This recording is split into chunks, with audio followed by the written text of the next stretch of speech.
Cents Per Mile, featuring Charles Gracie, Paul Gibson, and Josh Haynes. Everyone knows the trucking industry has issues, but most people are afraid to talk about it. Someone's got to do it. With loads of recruiting and marketing experience and backed by the largest driver audience in the world, we deliver carriers the driver perspective, find solutions, and help make sense make sense. Thank you for tuning in to Cents Per Mile. I'm your host, Charles Gracie. And I'm your co-host, Paul Gibson. Hey, I'm Josh Haynes. Guys, what are we talking about today? We're going to ask a broker anything. Yep, we've done it before. It got pretty spicy, and it's interesting. You know, we talk a lot about drivers. We talk a lot about carriers, and, I think it's time to talk about everything in between. But that being said, we are on Spotify, Apple Podcasts, YouTube, pretty much anywhere you can go. So if you could like, subscribe, rate, depending on whatever platform you're on, that would be wonderful, and that pushes us further out so we can do more. You can also go to centspermilepodcast.com where you can submit to be a guest.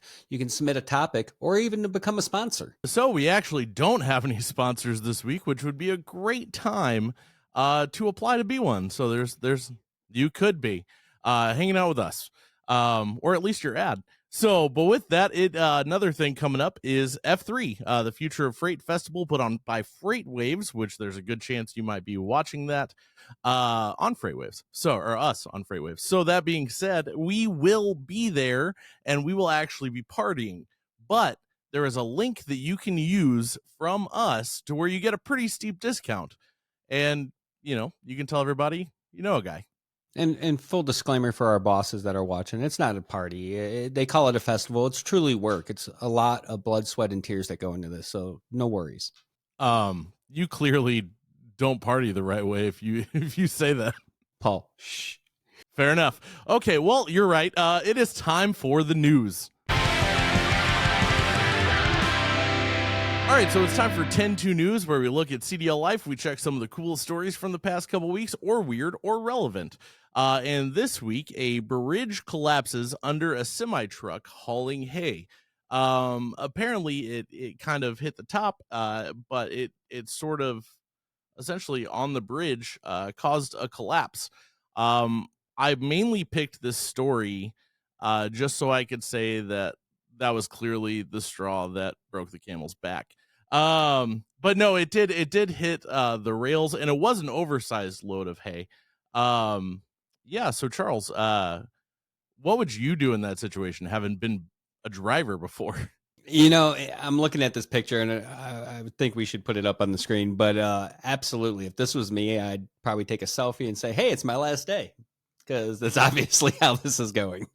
That is a pretty fair assessment. I can't imagine that guy's going to have the best time keeping his job or applying for another one. So this one's interesting. So I do too. So we talked a lot about bureaucracy on the show in trucking. Now, Waste Management actually asked the FMCSA for drug and alcohol clearinghouse exemption due to administrative burden. I love that.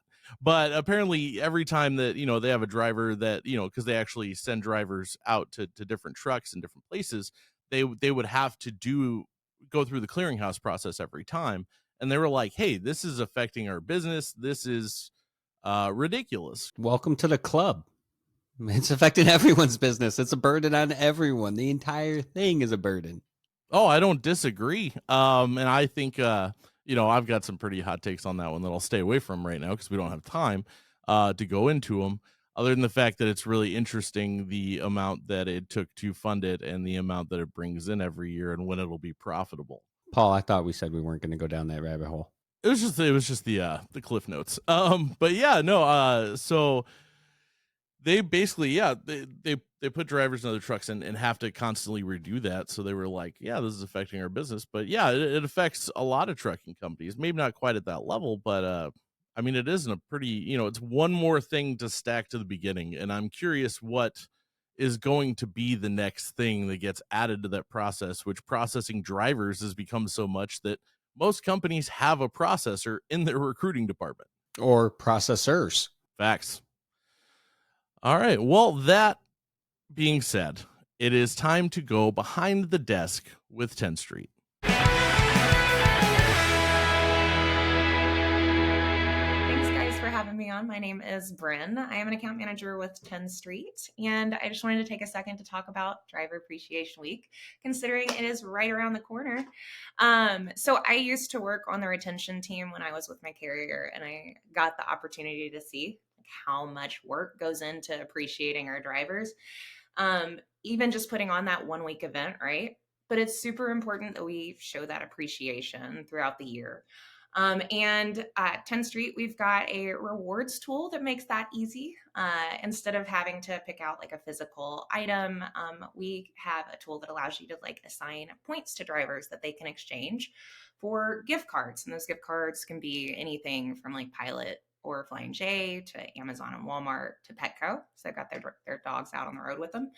And the tool allows you to be able to like automate things like rewards on happy birthday or rewards on their anniversary.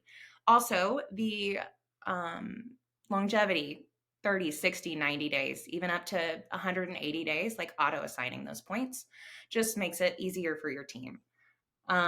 So we know how important it is for your drivers to feel appreciated.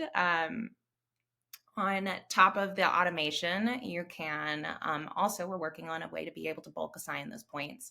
Not yet for this driver appreciation, it's not live, but hopefully by next year. And if that sounds like something you guys might be interested in, you can always talk to your account manager about it. We're excited to announce CDL Connect sessions powered by CDLLife. 8 exciting webinars packed with intel and new ways to revolutionize the way you connect with drivers. Join us on Thursday, September 12th for our first session, Master Driver Recruitment, a comprehensive maturity model, with the CEO of CDLLife, Kevin Hall. Learn how to evaluate the maturity of your recruiting process and how to set it up for continual improvement. Click the link in the description to register and browse future sessions.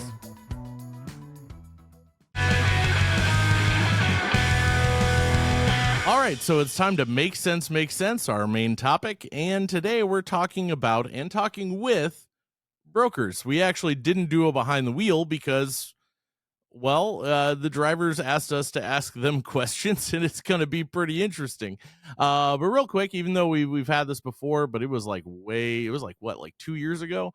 Yeah, I know. So if you want to go back and check it out, you definitely can. That would be on our YouTube channel. We were not on FreightWaves yet. But Charles, so just a reminder for the people and the newer people in the audience, as a driver, what are your thoughts on brokers?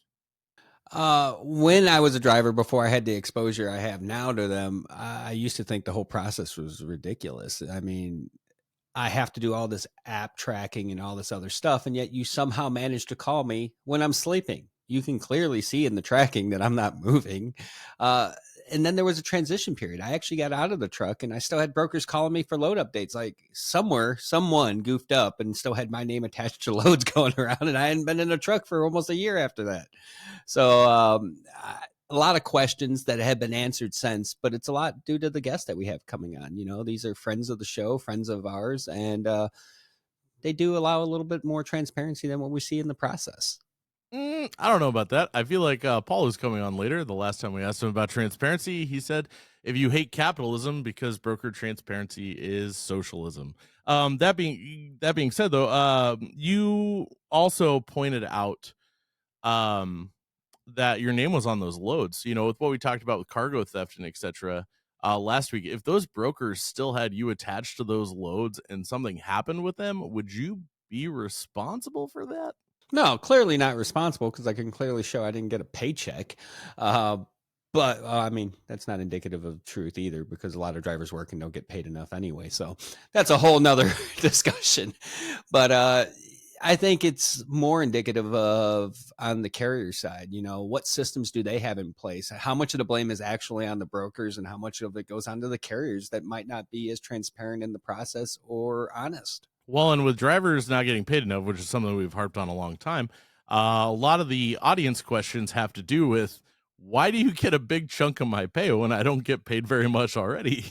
If I was a broker, my default would be like, you should talk to the people that you work for. Yep. And by the way, I just, for the guests who are listening who haven't came on yet, We just got to take these shots up front because we got to make it more fun when you come in. But I think it is just about time to bring everybody in. Charles, do you want to introduce them?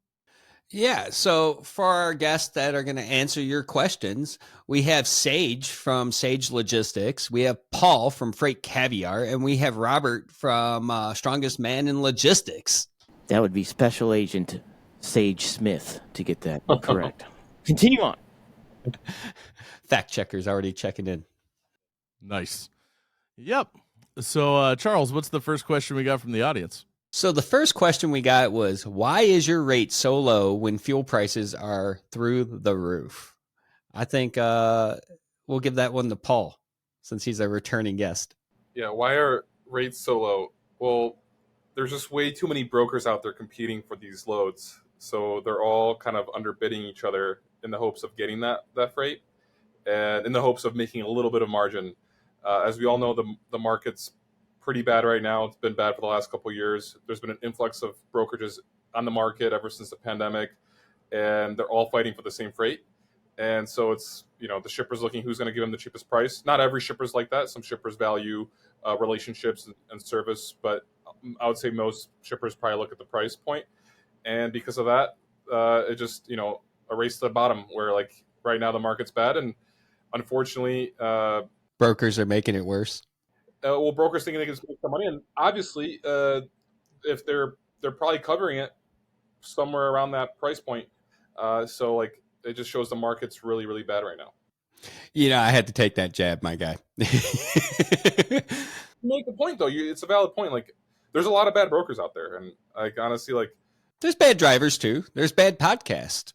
Yeah. There's a lot of bad brokers out there, and to be honest, like I guess in the last couple of years, if I were to like, I would say that in my view, like the industry needs to be more regulated.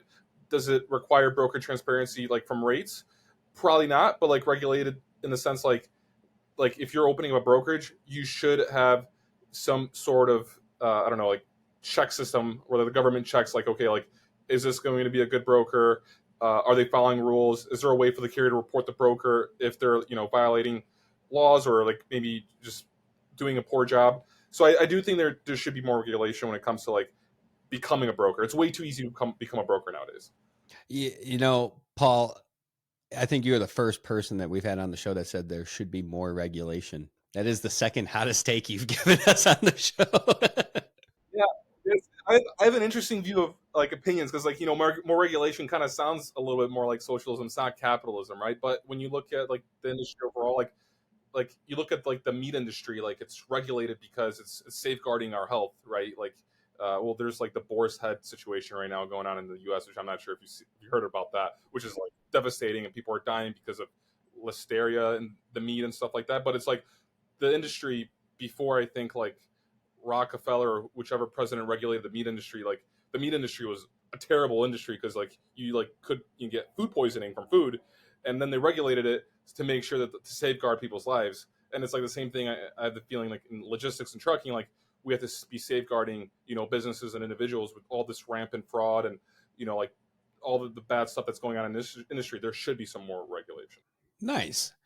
So our next question, and I'm going to direct this one to Sage. How much are you skimming off the top of my load? Well, the first answer I want to say is yes, Paul's the communist. All right, let us continue on.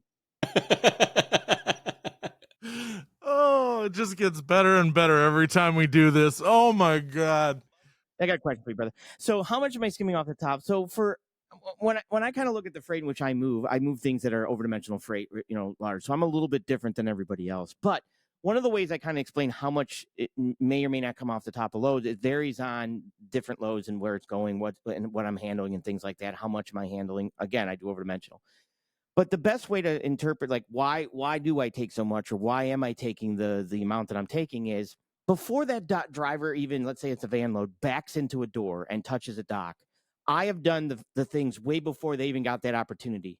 I've done marketing, sales, dispatch, operations, finances. I've done all that process before you even backed into the door. right? I've marketed my company. I've done the sales. I've done the operations, determining what piece of equipment. I've done the dispatch, making sure you have all the information that you need.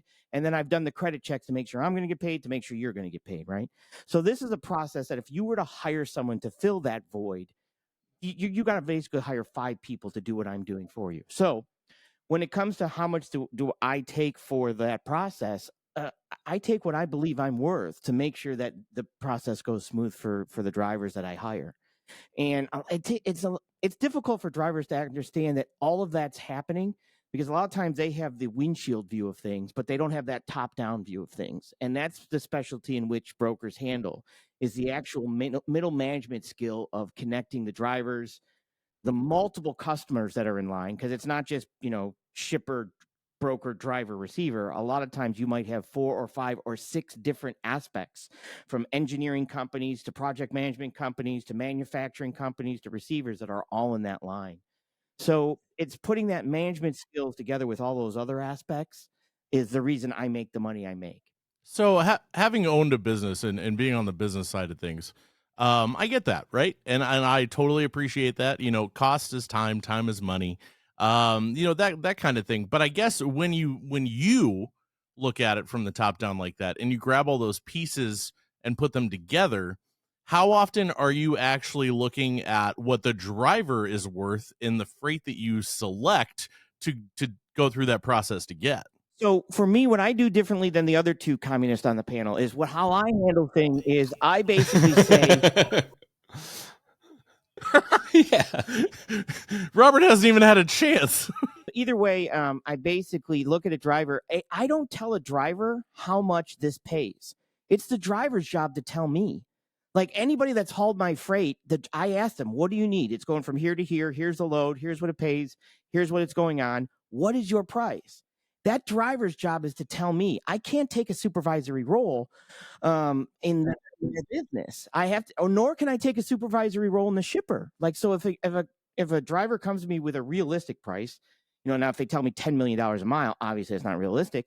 I have to go to the shipper. How I handle my brokerage, and I'm not an agent, I'm a broker.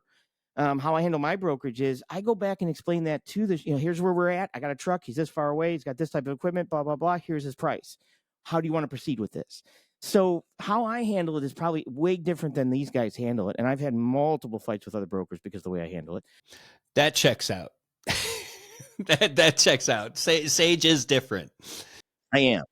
I do think it's time to toss a question over to our comrade Robert real quick. Must slap the blonde off you, Paul. It's already growing out. It's already growing out.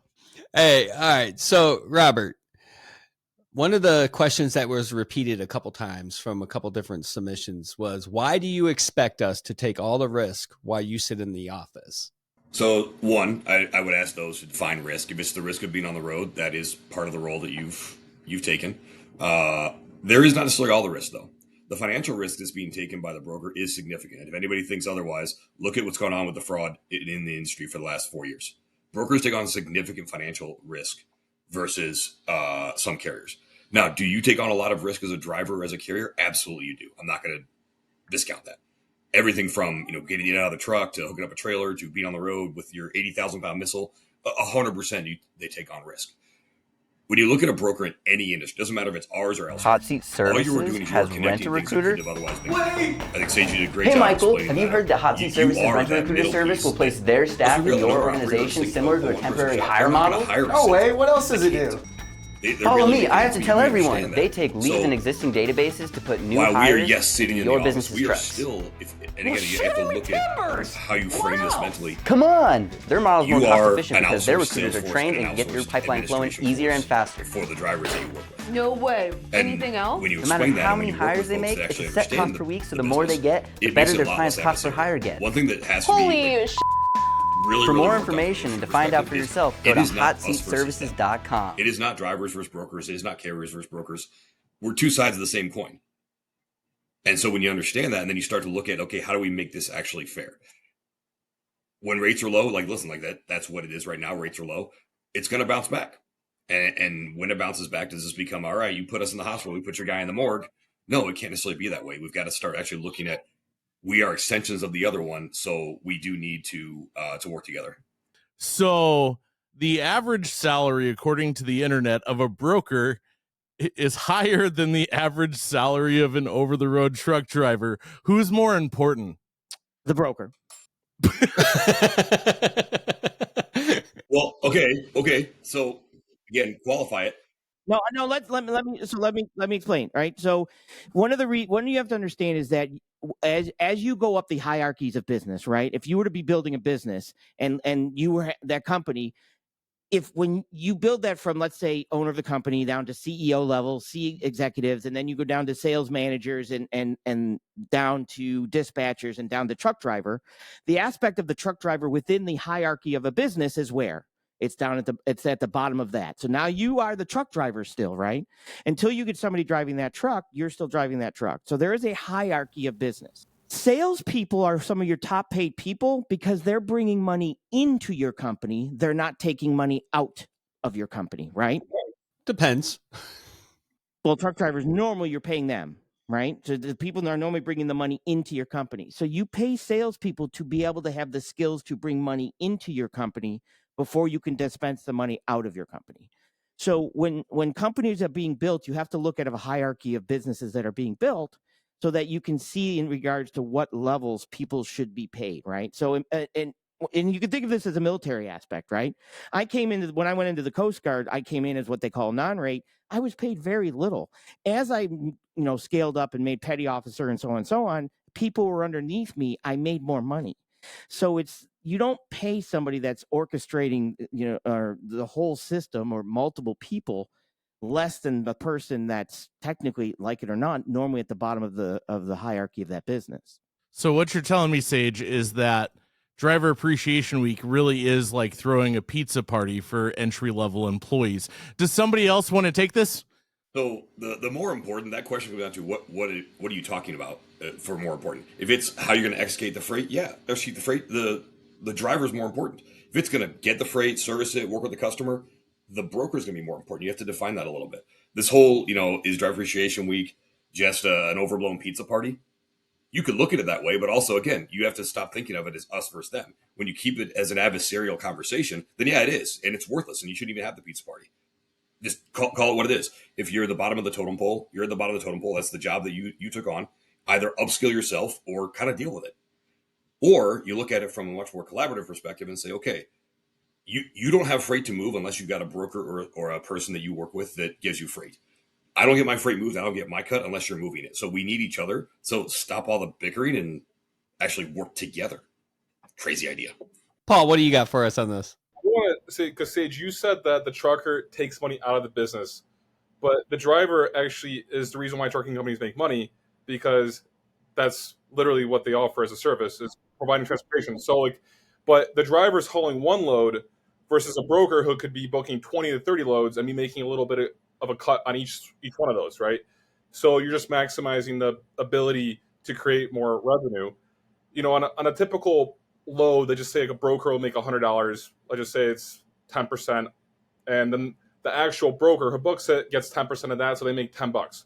The truck driver is obviously getting paid a lot more than $10 for the load they're hauling, but they're only hauling one load. Whereas a broker could go, maybe, depending on how hard he works, books 20 loads that day.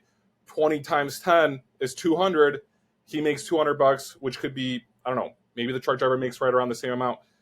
Overall, my first year as being a freight broker, I made $45K with all the commission, and I worked really, really hard. And I just had, I don't know, I had a bad commission structure, didn't get paid commission for 6 months, then they changed the commission and all that. But then after a few years of really, working hard, I was making 150 plus per year. But I was also working probably 60 hours a week on weekends, on calls, and it was super stressful. So it really depends, I guess, what kind of value you could bring. If you're just sitting in a truck, that's one load you're hauling, versus if you're a broker, you could be booking a lot more, a lot more freight. I'll follow up with this question too, to those that are asking that question. Look at any other, again, industry where there's brokers involved. Do you want a broke stockbroker? Do you want a broke mortgage broker? No, you want those people to be successful because they know what they're doing.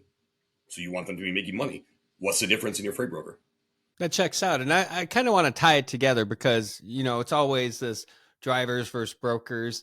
And through our time with you guys and, having these hard conversations, one thing that I've noticed is it seems like brokers have as many problems trying to collect their money when they're owed as drivers do theirs. So I think we can trauma bond on the fact that all of us can't get our money on time. It's even more difficult for brokers to get paid, in my opinion, than for trucking companies. Yeah, you've never tried to collect attention from a broker. Does everybody want to take a turn just kind of telling people where they can hit you up at on the internet? I run the Freight Caviar page. You can subscribe to our newsletter at freightcaviar.com. You can also follow us on our social media channels at Freight Caviar. You're that guy. Got it. Now I know. Robert, where can we find you if anyone wanted to reach out? You can find me on LinkedIn, Robert Bain, Strongest Man in Logistics, or with GLCS. You can find me on Instagram at Bain316 or at Strongest Man in Logistics, or you can find me anywhere with this one. Hey, Sage, where can people find you if they wanted to reach out after the show? Yeah, I'm heavily armed, so don't come here. But basically, I'm beyond Sage OutCast on Xbox. I'm sorry, on X, and Sage OutCast on YouTube. Hot Seat Services has Rent-A-Recruiter. Wait! Hey, Michael, have you heard that Hot Seat Services Rent-A-Recruiter service will place their staff in your organization similar to a temporary hire model? No way. What else does it do? Follow me. I have to tell everyone. They take leads in existing databases to put new hires into your business's trucks. Well, shiver me timbers! What else? Come on! Their model is more cost efficient because their recruiters are trained and can get your pipeline flowing easier and faster. No way. Anything else? No matter how many hires they make, it's a set cost per week, so the more they get, the better their client's cost per hire gets. Holy sh**. For more information and to find out for yourself, go to hotseatservices.com. All right, so it's been a great episode. It got pretty spicy, just like last time. It was a little bit shorter, but I found it pretty entertaining. How about you, Charles? Full of great content, great perspectives, and it's all about you putting them together and forming your own conclusion. So I was excited for it. Like all good things, they got to come to an end. Cents per mile's out. Thank you for tuning in. I'm your host, Charles Gracie. And I'm your co-host, Paul Gibson. See you next time.